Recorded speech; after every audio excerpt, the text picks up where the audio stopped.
So good morning everyone. Our objective of the day is really to talk about G Suite, we're going to talk about Google, we're going to talk about the platforms that they offer and how it helps organisations transform. Each of these things, whilst there's an element of loss, there's also a massive opportunity that this creates. That workplace culture, that collaboration, culture of collaboration is a starting point. That's your platform to then go out and grow and drive change within your business. Ancoris have been pivotal in this transformation.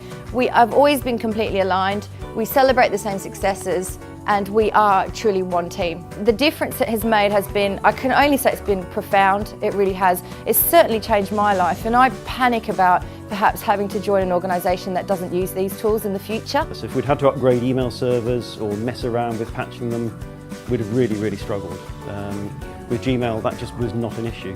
And this is again one of the things about Ancoris, whereas they're now telling us, okay, you ought to be thinking about this, have you tried that? And that's helping us make better use of what we're paying for. See, it's understood the question, what does it mean in the blue check? It's given me the average of the blue check, which was 6.2, and it's also provided me with a formula.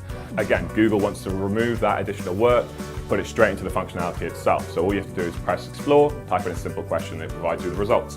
So this is part of Smart Compose, a new feature that Google have released, and this comes about from basically the users of G Suite going onto their forum pages and suggesting updates or new features. All this comes from basically the think box that does these kind of things. Our relationship with Ancoris is coming up to a year old. It's been a tremendous difference, certainly for me. Where Google's going next, instead of me having to research it myself, I can sit down with the guys from Ancoris on a quarterly basis. They can give me the edited version, knowing our business and understanding what might be relevant to us. Ultimately, what we're looking for is to start to have some of these cloud assessments with some of these new potential customers to assess how ready they are for a move to the cloud.